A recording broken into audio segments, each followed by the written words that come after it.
Tokyo's rail network is known for safe and punctual operation. Barring emergencies, trains run on schedule, almost to the second. Tokyo is said to have the world's safest, most reliable, most convenient rail system. What makes its amazing performance possible? One key factor is technology, such as this private railway's proprietary train control system. And another is people. Staff are absolutely dedicated to operational precision. This time on Japanology Plus, our theme is the Tokyo Rail Network. We'll study the secrets behind the world's best-run railways.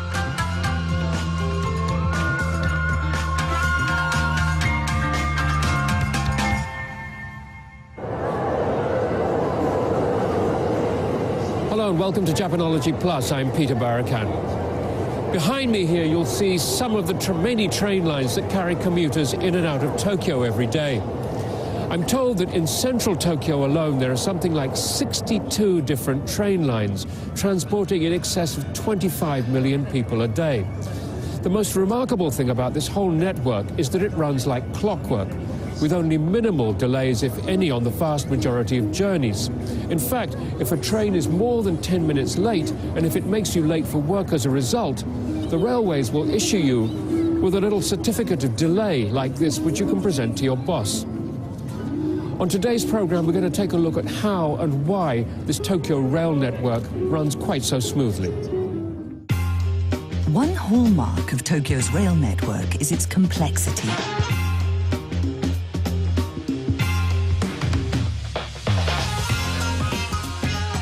This map shows the web of commuter lines extending from central Tokyo. There are 55 different companies operating services in the area centered on Tokyo, and Tokyo itself has 632 stations. Focus on just one line and you'll start to get a sense of the intricacy of the timetable. A train pulls in. It's a local service that stops at every station.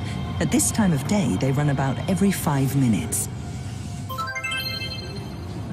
But many different trains besides locals, such as Limited Express and Commuter Express services, use the same track. They go at different speeds and stop at different combinations of stations. Here's one of the biggest stations in central Tokyo. An electronic signboard shows semi-express, local and rapid services, arriving and departing minutes apart. Moreover, many trains aren't limited to running on their own company's lines. For example, the first train stopping here is a Keio Line train. Then, a Toei Line train passes through without stopping. One train may run on tracks used by different operators.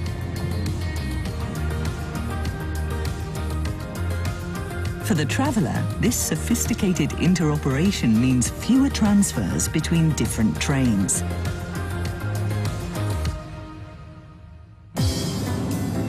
Another hallmark of Tokyo's trains is clockwork precision. Barring emergencies, they run on time, almost to the second.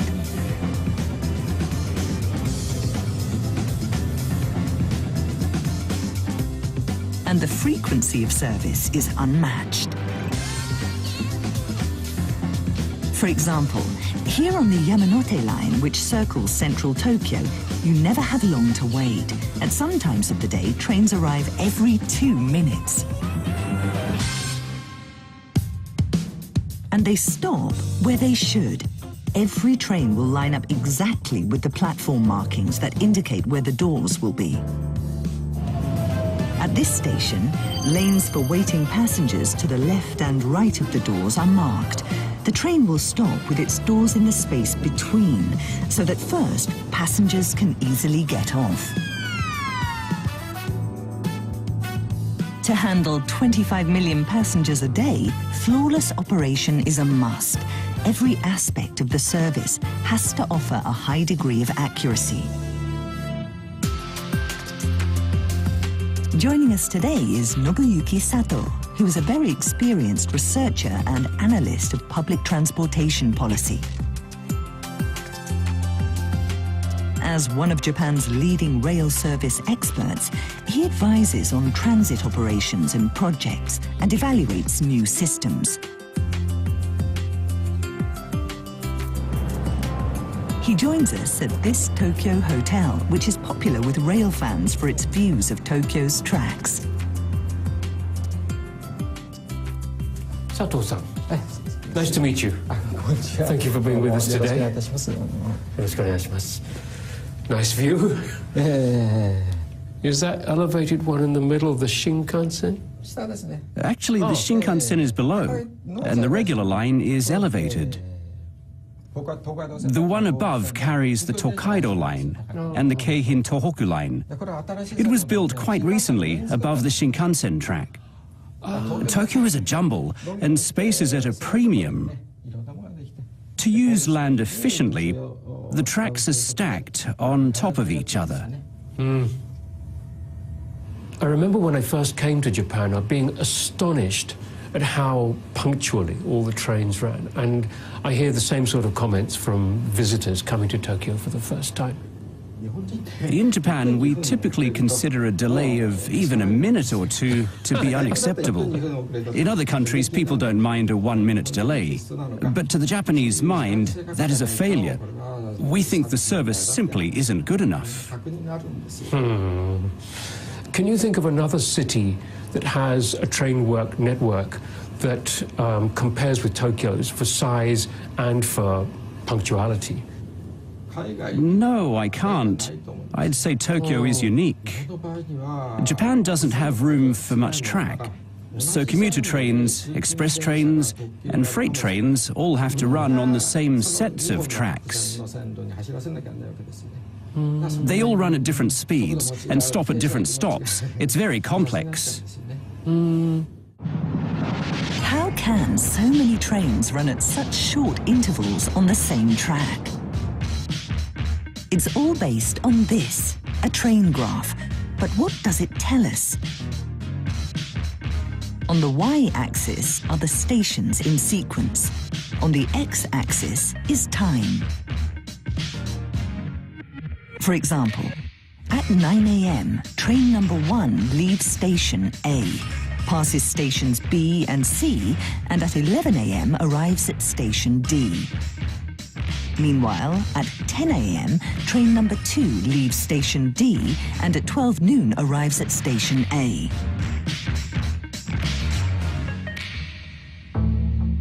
Here is the actual graph for the Tozai line of the Tokyo subway, with 1-minute increments.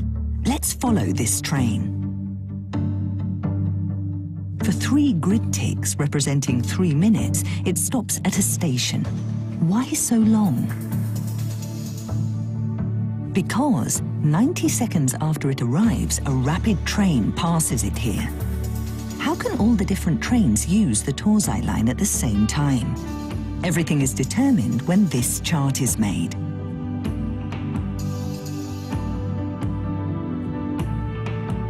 The amount of time each train stops at each station has to be specified. Here, 35 means a train stops for 35 seconds at the station. The average and maximum speed of a train between a pair of stations is also shown. All the train services in Tokyo run according to complex graphs like this. Without such a high degree of precision and detail, the Tokyo rail network could not function. In other countries, typically there are separate tracks for different speeds of train, rapid lines, local lines, and so forth. That is because those countries have more rail infrastructure. But in Japan, the situation was different. Cities simply grew too fast. The rail infrastructure couldn't keep up. So we have to make optimal use of limited amounts of track.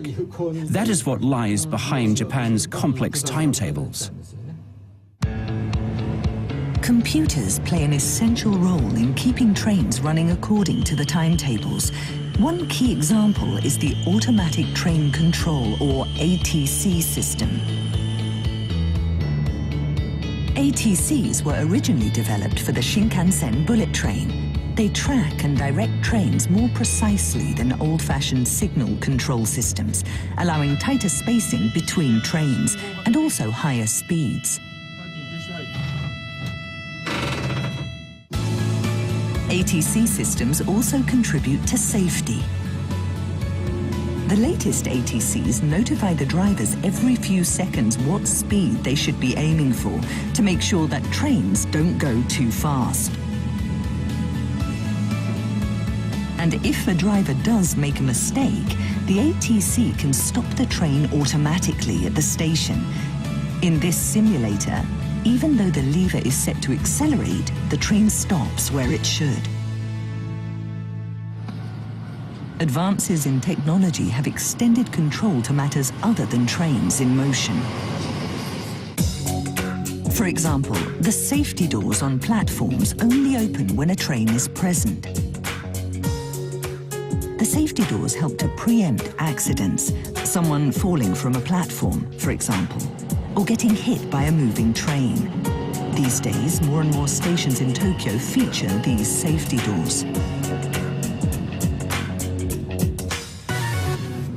This is a train operations center for Keio Railways. Here too, systems keep improving. The position of each train at any moment is accurately displayed.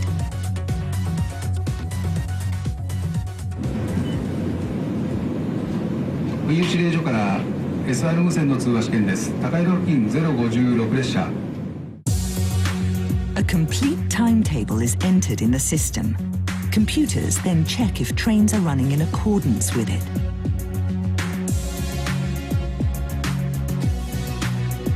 A red light shows where each train is.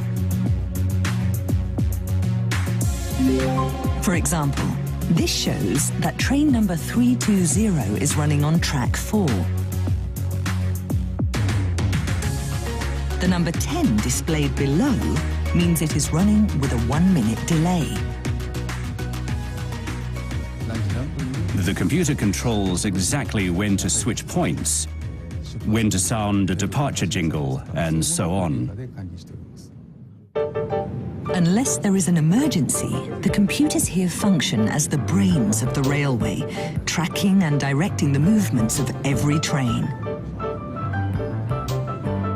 But if something does go wrong, the control center abruptly becomes as tense as a war room. Even with all this advanced technology, during the morning rush hour, there are always slight delays. Obviously, delays are going to happen for one reason or another. What are the main causes of delays? Above all, the time it takes people to board a train puts them behind schedule. Some of the conditions that cause delays in Tokyo just don't exist in many other countries. For example, Tokyo's rush hour trains are packed to 2 or 3 times their nominal capacity. Station employees have to shove people in. I think everybody around the world has seen those images on television, yeah. Oh. The situation varies by day of the week. Monday is the most delay-prone. Because people are off on Sunday, they tend to move at a leisurely pace on a Monday, and that makes boarding slower. The speed depends on the day, on the weather, on many factors. In winter, people wearing coats slow things down. I don't see that reasoning. Wearing a coat, you take up slightly more room. Oh, okay. So it's harder to get more people into the trains. All those coats take up space. The trains are so packed, even the coats can make a difference. But crowding is not the only cause of delays.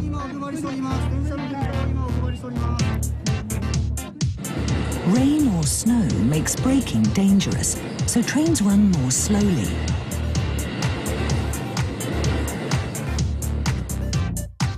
And when a person, often someone who's drunk, falls onto the tracks or against a moving train, the train must stay stopped for a long time. Circumstances are constantly changing, and computers alone do not have the power to respond to them.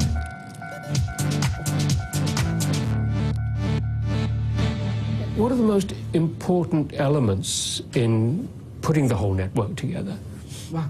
I believe that fundamentally it cannot be totally entrusted to machines. During the rush hour in Japan, you never know what will happen. When something unexpected suddenly does happen, machines can't deal with that. So humans must have primary responsibility backed up by automation. People need to make the fine adjustments, the final decisions.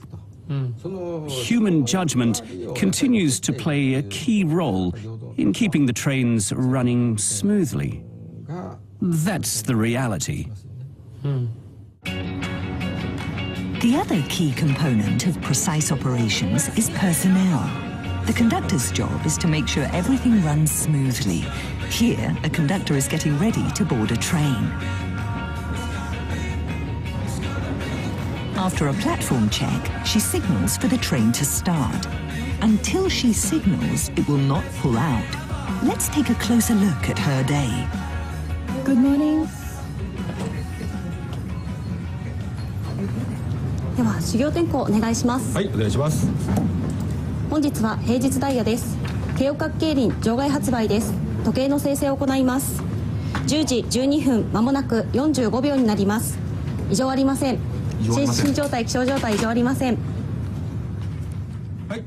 Here, the conductor and a driver are checking their schedule for the day. Before starting her shift, the conductor fixes her hair for a strictly practical reason. The hair must be kept out of my eyes. As the train pulls out, there is a gust of wind.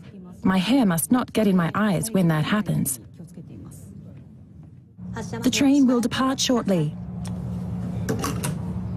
The most nerve-wracking part of the conductor's job is timing when to close the doors. During rush hour, the stream of riders is constant.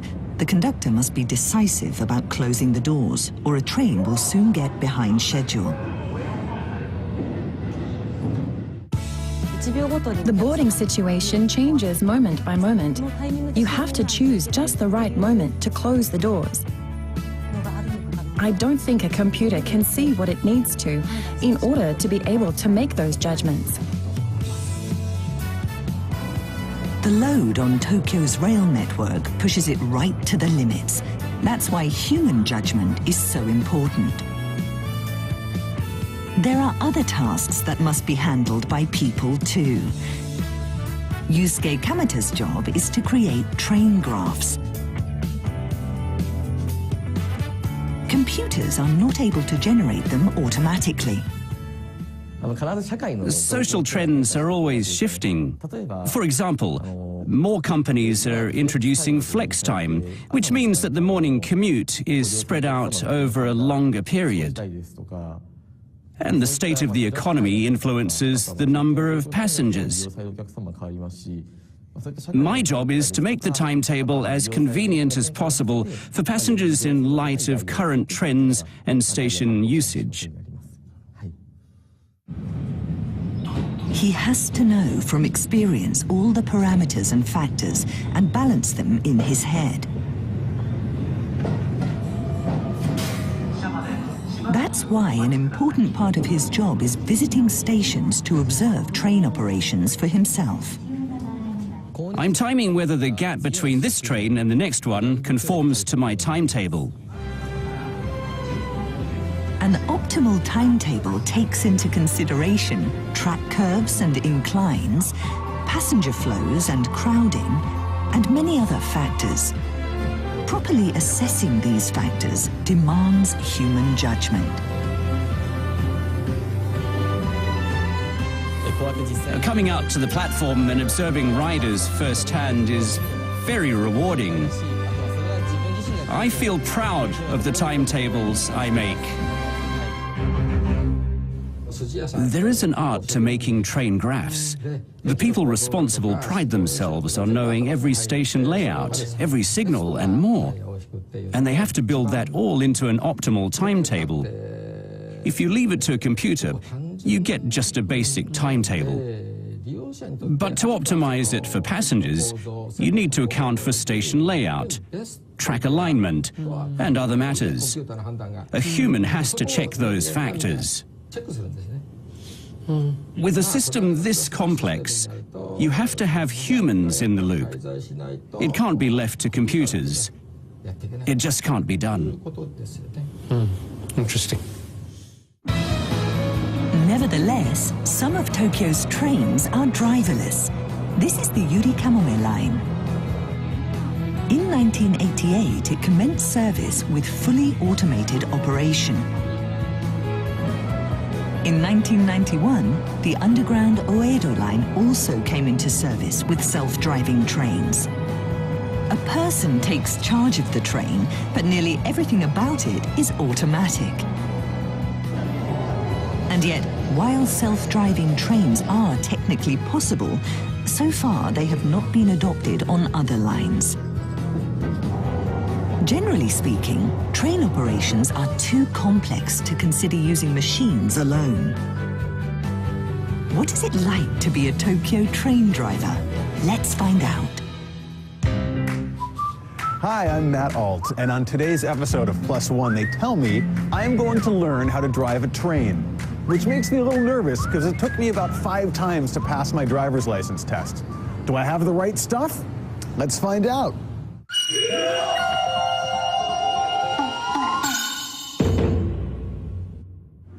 This museum is really serious about its trains. The ticket is even a rail pass. Oh, wow, look at this place. Kale Railland is full of exhibits that help you learn all about the rail system. Oh, wow, look at this diorama. This is so cool. So this must be the simulator. It looks pretty realistic.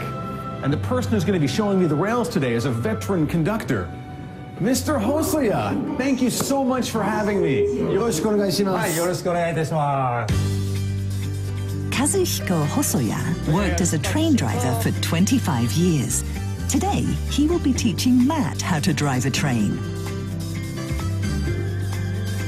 This simulator is no kid's video game.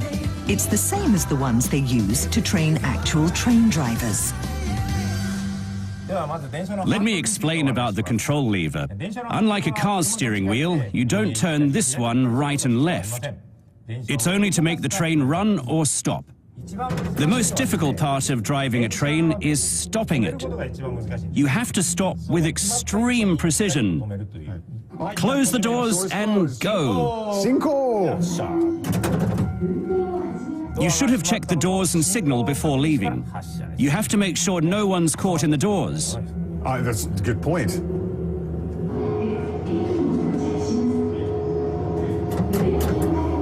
Braking, speed dropping.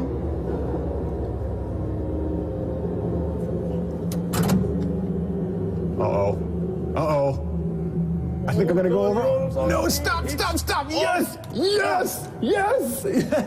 I stopped right on the point. This is great. How'd I do, Sensei? Good. Very good. So as a driver, what's the most important thing to keep in mind? You're sitting down to drive, right? Sitting is actually crucial. If you're standing, you only feel the train via the soles of your feet. But sit down, and when the train isn't running quite right, your whole body feels it. Maybe it's accelerating a little sluggishly. Only a human driver would notice. So the train is like part of your body almost. Exactly. The simulator puts you through various experiences that prepare you for what happens on the job. That includes an accident. But you'll be ready. As you deal with it here, you're bearing in mind how the situation would play out in the real world. Self-driving trains may make things easier, but think of all that driver experience. It would be a shame to lose that. Now, I've had a lot of cool experiences on this show, but this is one of the coolest. Talk about an experience you can't have every day. Next time you come to Japan, why don't you come visit Railland? I guarantee you, it will give you a newfound respect for the men and women who keep us safe on the rails every day. Until then, see you next time. Forward!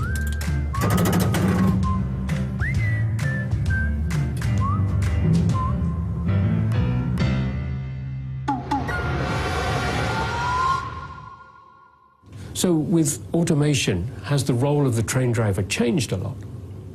The essence of the driver's job is to follow the timetable precisely.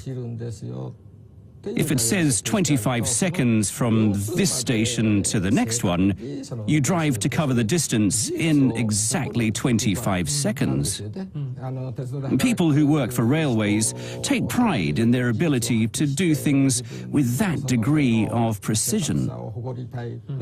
So in Japan, the goal is not to entirely eliminate the human factor.